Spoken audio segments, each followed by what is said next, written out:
Gabriel, belge à Londres, je ne sais pas ce qu'il va advenir de ma légalité dans le pays. Reportage du journal télévisé du 30 janvier 2020. Des Belges installés à Londres témoignent. On avait évoqué l'idée de partager une tasse de thé, parce qu'on est quand même en Angleterre. Ce sera finalement un chocolat chaud et un lait d'amande dans un café proche de la station de métro Bond Street, dans le centre de Londres. Gabrielle a tout de la londonienne accomplie. À 28 ans, elle occupe un appartement dans le nord de la ville et travaille dans le service marketing d'une entreprise américaine. Vivre là, c'était un rêve depuis longtemps. En rentrant en Belgique après un stage de 6 mois ici, je me suis dit que Londres, et moi ce n'était pas fini, ça ne faisait que commencer. Degré à lire aussi, positif, ce Brexit. Reportage au bureau londonien de Wallonie-Belgique Tourisme. L'aventure commence officiellement en octobre 2017 pour cette jeune fille originaire du Brabant wallon. Un choix de cœur, mais aussi un choix stratégique. Avec un diplôme de baccalauréat, une expatriation semblait la meilleure option pour trouver un poste intéressant dans son secteur. La structure belge fait qu'on ne peut pas devenir manager sans master. Londres est une plaque marketing très importante, où ça bouge très fort, explique Gabriel. Ici, tout lui semble possible. Il y a un flot constant d'annonces et d'opportunités.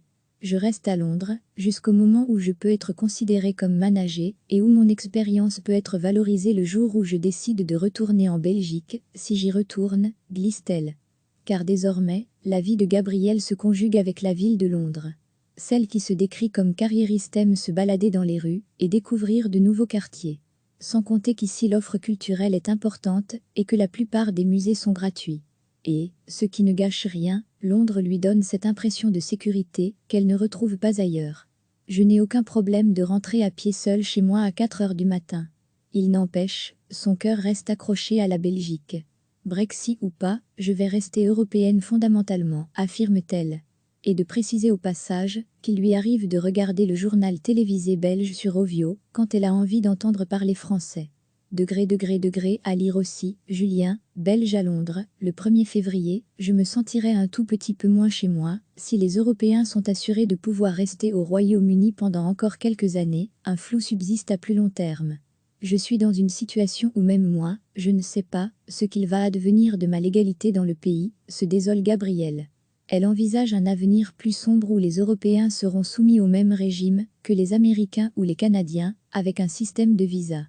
Ça va peut-être nous faire réaliser qu'on a vraiment été dorlotés dans l'Union européenne confiante, dans l'avenir et réaliste à la fois, la londonienne l'assure. Je veux bien tomber sous un système de visa, pas de souci. Ça va peut-être nous faire réaliser qu'on a vraiment été dorlotés dans l'Union européenne et qu'on est en fait en dehors d'une réalité qui existe à travers le monde. Ce qui l'inquiète, au fond, ce serait de perdre ses droits de consommatrice, avoir une qualité de nourriture qui diminue, mais pas question de s'inquiéter outre mesure.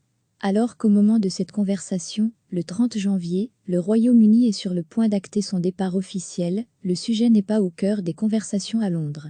Je n'en ai pas encore parlé cette semaine. Ce n'est même pas un sujet, confirme la jeune Belge. Je crois que demain, on va l'évoquer en se disant que ça y est, c'est le Brexit. En fait, on parle davantage du coronavirus. Recevez chaque matin l'essentiel de l'actualité. On avait évoqué l'idée de partager une tasse de thé, parce qu'on est quand même en Angleterre, ce sera finalement un chocolat chaud et un lait d'amande dans un café proche de la station de métro Bond Street, dans le centre de Londres. Gabrielle a tout de la londonienne accomplie. À 28 ans, elle occupe un appartement dans le nord de la ville et travaille dans le service marketing d'une entreprise américaine. Vivre là, c'était un rêve depuis longtemps. En rentrant en Belgique après un stage de 6 mois ici, je me suis dit que Londres, et moi ce n'était pas fini, ça ne faisait que commencer. Degré à lire aussi, positif, ce Brexit. Reportage au bureau londonien de Wallonie-Belgique Tourisme. L'aventure commence officiellement en octobre 2017 pour cette jeune fille originaire du Brabant wallon. Un choix de cœur, mais aussi un choix stratégique. Avec un diplôme de baccalauréat, une expatriation semblait la meilleure option pour trouver un poste intéressant dans son secteur. La structure belge fait qu'on ne peut pas devenir manager sans master. Londres est une plaque marketing très importante, où ça bouge très fort, explique Gabriel. Ici, tout lui semble possible. Il y a un flot constant d'annonces et d'opportunités. Je reste à Londres, jusqu'au moment où je peux être considérée comme manager et où mon expérience peut être valorisée le jour où je décide de retourner en Belgique, si j'y retourne, glisse-t-elle.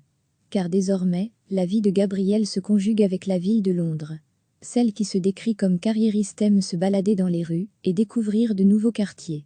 Sans compter qu'ici l'offre culturelle est importante et que la plupart des musées sont gratuits. Et, ce qui ne gâche rien, Londres lui donne cette impression de sécurité qu'elle ne retrouve pas ailleurs. Je n'ai aucun problème de rentrer à pied seul chez moi à 4 heures du matin. Il n'empêche, son cœur reste accroché à la Belgique. Brexit ou pas, je vais rester européenne fondamentalement, affirme-t-elle. Et de préciser au passage qu'il lui arrive de regarder le journal télévisé belge sur Ovio quand elle a envie d'entendre parler français. Degré à lire aussi, Julien, belge à Londres, le 1er février, je me sentirais un tout petit peu moins chez moi, si les Européens sont assurés de pouvoir rester au Royaume-Uni pendant encore quelques années, un flou subsiste à plus long terme. Je suis dans une situation où même moi, je ne sais pas ce qu'il va advenir de ma légalité dans le pays, se désole Gabrielle. Elle envisage un avenir plus sombre où les Européens seront soumis au même régime que les Américains ou les Canadiens, avec un système de visa. Ça va peut-être nous faire réaliser qu'on a vraiment été dorlotés dans l'Union européenne confiante, dans l'avenir et réaliste à la fois, la londonienne l'assure. Je veux bien tomber sous un système de visa, pas de souci. Ça va peut-être nous faire réaliser qu'on a vraiment été dorlotés dans l'Union européenne et qu'on est en fait en dehors d'une réalité qui existe à travers le monde. Ce qui l'inquiète, au fond, ce serait de perdre ses droits de consommatrice, avoir une qualité de nourriture qui diminue, mais pas question de s'inquiéter outre mesure. Alors qu'au moment de cette conversation, le 30 janvier, le Royaume-Uni est sur le point d'acter son départ officiel, le sujet n'est pas au cœur des conversations à Londres. Je n'en ai pas encore parlé cette semaine. Ce n'est même pas un sujet, confirme la jeune Belge. Je crois que demain, on va l'évoquer en se disant que ça y est, c'est le Brexit. En fait, on parle davantage du coronavirus. Reportage du journal télévisé du 30 janvier 2020, des Belges installés à Londres témoignent. Cliquez sur s'abonner pour recevoir les dernières nouvelles.